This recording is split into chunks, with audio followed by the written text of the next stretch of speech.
Assalamualaikum warahmatullahi wabarakatuh. Perkenalkan, nama saya Violin Angel Aprilia, BP 19 10 23 10 51, kelas praktikum Tanah C. Sebelumnya saya akan menjelaskan beberapa hal mengenai transpirasi. Transpirasi adalah proses hilangnya air dalam bentuk uap air ke atmosfer dari jaringan hidup tumbuhan yang berada di atas permukaan tanah melalui beberapa bagian, yaitu stomata, cuticula, dan lentisal. Pada permukaan daun terdapat pori-pori yang disebut dengan stomata. Sebagian besar tanaman memiliki stomata yang terletak di bagian bawah daun. Pada stomata terdapat sel penjaga yang mampu membuka dan menutup pori-pori. Pada pori stomata inilah transpirasi pada tumbuhan terjadi. Berdasarkan tempat terjadinya, transpirasi dibagi menjadi 3 macam. Yang pertama transpirasi cuticula, yang kedua transpirasi stomata, dan yang ketiga transpirasi lentisal.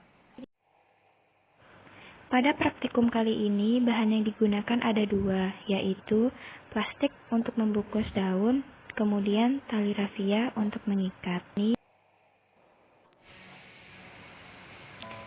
Untuk pengamatan transpirasi cepat, tanaman yang digunakan adalah tanaman jambu air.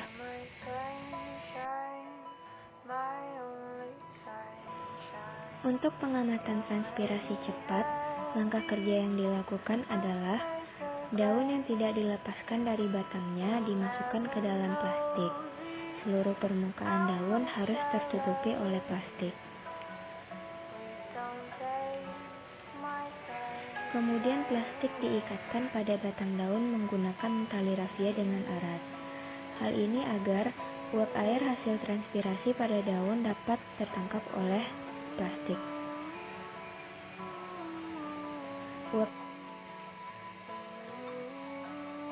Kemudian tanaman yang telah ditutupi oleh plastik didiamkan selama 2 jam.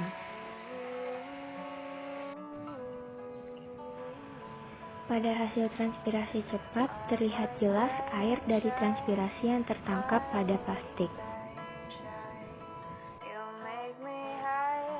Selanjutnya, untuk pengamatan laju transpirasi lambat, tanaman yang digunakan yaitu tanaman manggis.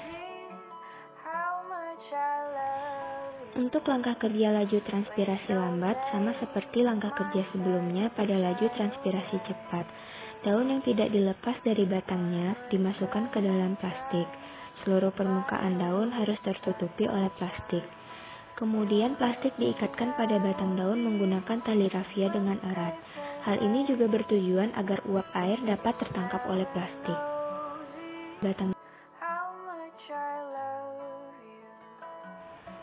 Namun pada hasil transpirasi lambat, hanya uap air saja yang terlihat tertangkap pada plastik.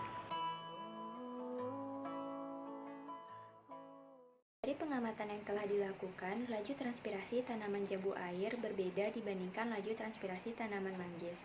Hal ini disebabkan karena transpirasi dipengaruhi oleh faktor internal dan eksternal. Faktor-faktor internal yang mempengaruhi laju transpirasi diantaranya penutupan stomata, jumlah dan ukuran stomata, jumlah dan luas permukaan daun, penggulungan atau pelipatan daun.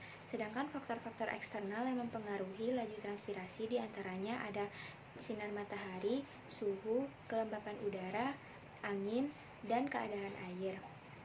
Dari pengamatan yang telah dilakukan, dapat ditarik kesimpulan bahwa laju transpirasi tanaman jambu air lebih cepat dibandingkan laju transpirasi tanaman manggis. Demikian video praktikum transpirasi kali ini. Assalamualaikum warahmatullahi wabarakatuh.